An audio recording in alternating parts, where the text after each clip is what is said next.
আজ অনেক দিন পর বাড়ির বাইরে বেরোলাম, তাই ব্যাগপত্র গুছিয়ে বেরিয়ে পড়লাম। রাধে রাধে বন্ধুরা, তোমরা সবাই কেমন আছো? আশা করছি তোমরা সবাই খুব ভালো আছো। আমরাও কিন্তু ভীষণ ভালো আছি। তো তোমাদের সবাইকে সাথে নিয়ে আজকের ব্লগটা শুরু করছি। সাথে থাকো, আশা করছি আজকের ব্লগটাও তোমাদের খুব ভালো লাগবে। আজ হচ্ছে মঙ্গলবার। দেখো সকাল থেকেই না এরকম বৃষ্টি হচ্ছে একভাবে। আর এই বৃষ্টির কথা তো কি বলবো, মানে রোজ তো বৃষ্টির কথাটা একটা নতুন নয়, মানে পুরানো হয়ে গেল আর কি। শুধু বৃষ্টি আর বৃষ্টি। তো দেখতেই পাচ্ছ গাছের পাতা কেমন ভিজে আছে। তো সকালবেলায় না এক পশলা বৃষ্টি হয়ে গেল। আর এদিকে দেখো আমি না এখন কড়াইয়ের মধ্যে বেসন বড়া করছি। তো মেয়েকে তো সকালে টিফিনে দেবো। তো মেয়ে কিন্তু আজ সকালে স্কুলে গিয়েছিল। তো তোমরা হয়তো ভাবতেই পারো যে আমরা হয়তো সকালবেলায় কোথায় বাইরে বেরিয়েছি, কিন্তু এমনটা না। মেয়েকে সকালে স্কুলে পাঠিয়েছিলাম। তো মেয়ে সকালে স্কুল থেকে আসার পরে কিন্তু মানে বাড়ির বাইরে আর কি বেরিয়েছিলাম। তো কোথায় গিয়েছিলাম সেটা তোমাদের সঙ্গে অবশ্যই আমি শেয়ার করব। তো তোমরা পুরো ভিডিওটা দেখতে থাকো, তো তাহলেই আর কি বুঝতে পারবে যে আমরা কোথায় গিয়েছিলাম। তো যাই হোক দেখো আমি না একটা একটা করে বেসন বড়াগুলো না কড়াইয়ের মধ্যে দিয়ে দিলাম। আর কি বলো তো, আজকে না খুব সকালবেলায় তাড়াতাড়ি ছিল। তো সেই জন্যই আর কি তাড়াতাড়ির মধ্যে ভাবলাম এইটাই বানাই। তো যাই হোক বেসন দিয়ে যাই কিছু বানাই খুব তাড়াতাড়ি বানানো যায় আর কি। তো অন্যান্য খাবার কি বলো তো, মানে যদি কেটে কিছু আনাজ বা সবজি মানে কেটে যদি কিছু করি তাহলে না করতে অনেক দেরি হয়। তারপর তো সেদ্ধ হওয়ারও ব্যাপার আছে। কিন্তু এই বেসন বড়া কী বলো তো, তাড়াতাড়ি হয়েও যায় আর সুবিধাও হয় আর কি করার জন্য। তো যাই হোক আমার এদিকে কিন্তু বেসনগুলো এক পিঠ ভাজা হয়ে গেল। তো তারপর দেখো উল্টে দিলাম। তো লাল লাল করে ভাজলে না বেশ খেতে খুব সুন্দর হয়। আর বেসনের মধ্যে কি বলো তো, সামান্য পরিমাণের হলুদ আর একটু ভাজা মশলা দিয়ে দিয়েছিলাম। তো তাহলে না বড়াগুলো খেতে বেশ ভালো হবে। আর লঙ্কা না একদমই দিইনি, কেননা মেয়ে তো খেতে পারবে না ঝাল। তো টিফিনে ওকে প্যাক করে দিয়ে দিলাম, মেয়ে স্কুলে চলে গেছে। তো এগুলো আরও কিছুটা ছিল আর কি, তো সেগুলো আর কি করে নিচ্ছি। তো আজকে না এখন বেশি বানাচ্ছি না। তো বাইরে যাব বললাম না, তো সেই জন্য তো আমাকে স্বাদও করতে হবে। তো সেই জন্যই আর কি আজকে অল্প পরিমাণেই করলাম আর কি। তো যাই হোক দেখো আমার কিন্তু সব কটা বড়া এখানে ভাজা হয়ে গেছে। আমি তারপর একের পর এক তুলে রেখে দিলাম।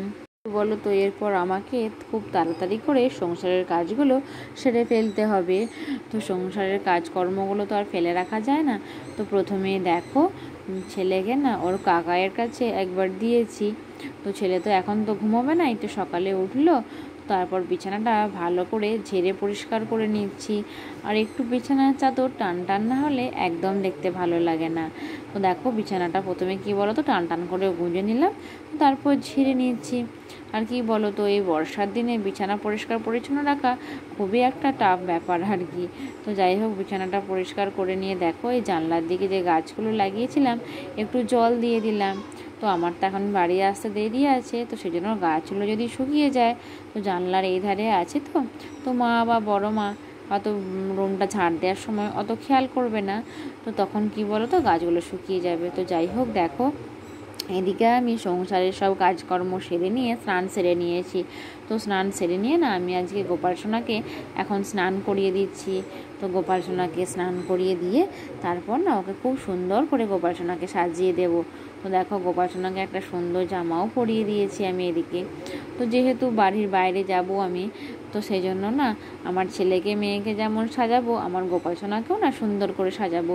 আর কি বলো তো, এখন যেহেতু বাড়ির মধ্যে সবাই আছে গোপাল সোনার সেবা করবে, তো সেজন্য না বাড়ির বাইরে কোথাও গেলে গোপাল সোনাকে না নিয়ে যায় না। তো গোপাল সোনাকে বাড়িতেই থাকে আর কি। তারপর তো বাড়িতেই সেবা দেয়া হয়। তো এদিকে আমি গোপাল সোনাকে স্নান করিয়ে সেবা দিয়ে দিলাম। তো তারপর কি বলতো মেয়ে স্কুল থেকে এসে একদম রেডি হয়ে গেছে। তো দেখতেই পাচ্ছ মেয়ে একদম পুরোপুরি রেডি। তো ও এখন সাজতে ব্যস্ত। তো নিজে রেডি হয়ে নেয়, মেয়েকে না আমাকে রেডি করাতে হয় না। তো তারপর কি বলো তো ছেলেকে রেডি করিয়ে দিলাম। তো ছেলেকে না মানে হাওয়ায় হাওয়ায় যাবো, তো সেই জন্য এই জামাটা পরালাম আর কি। তো ছেলে তো খুব খুশি, ওর খুব আনন্দ।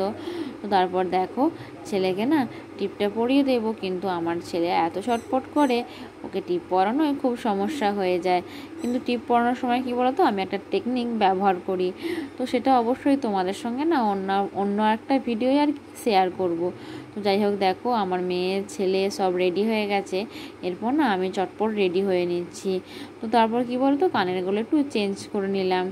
আর সব সময় তো বাইরে বেরোনো হয় না, বিশেষ করে ছেলে নিয়ে বাইরে বেরোনো খুবই সমস্যা আর কি।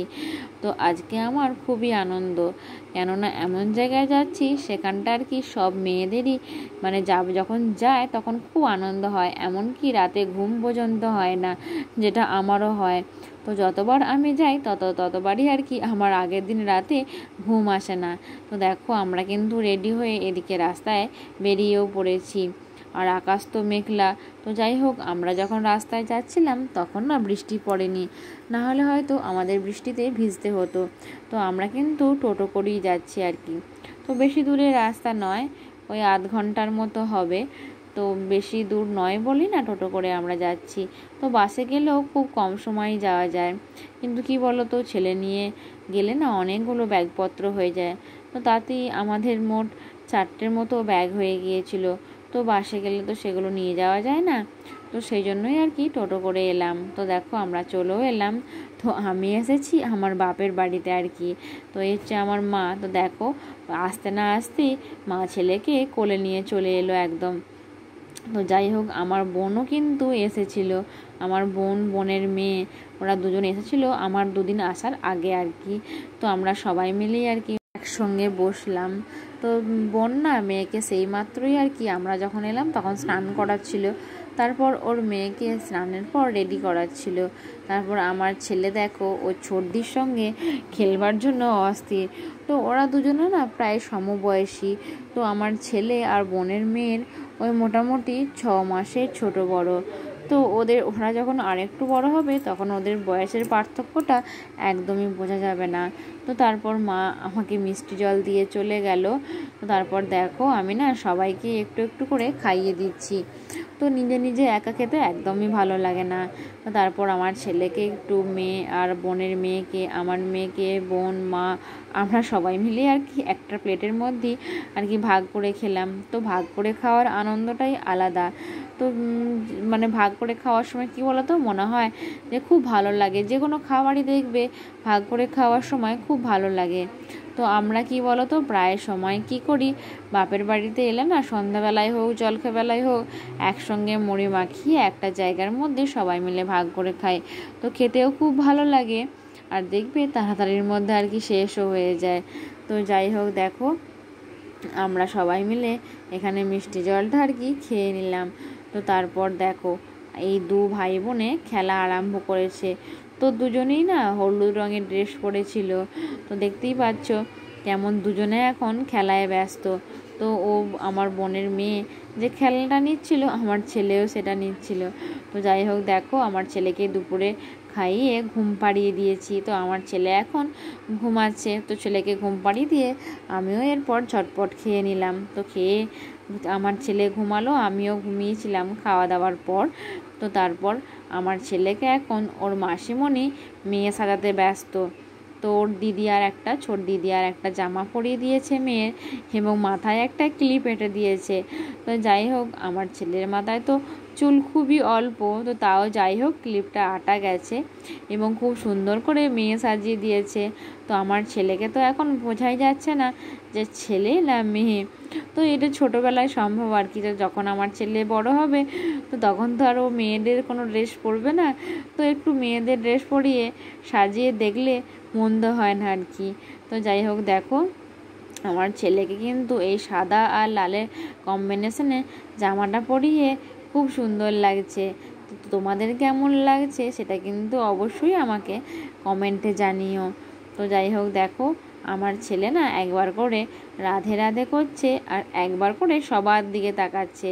মানে কি বলো তো, ও যখন রাধে রাধে করবে তখন না আমাদেরকেও করতে হবে আর কি। তো সেই জন্য ও একবার করে করছিল আর সবার দিকে একবার করে তাকাচ্ছিল। তো তারপর আমার মা, বোন, আমার মেয়ে আর আমি সবাই মিলেই না করছিলাম। তো তখন না ওর খুব আনন্দ হচ্ছিল।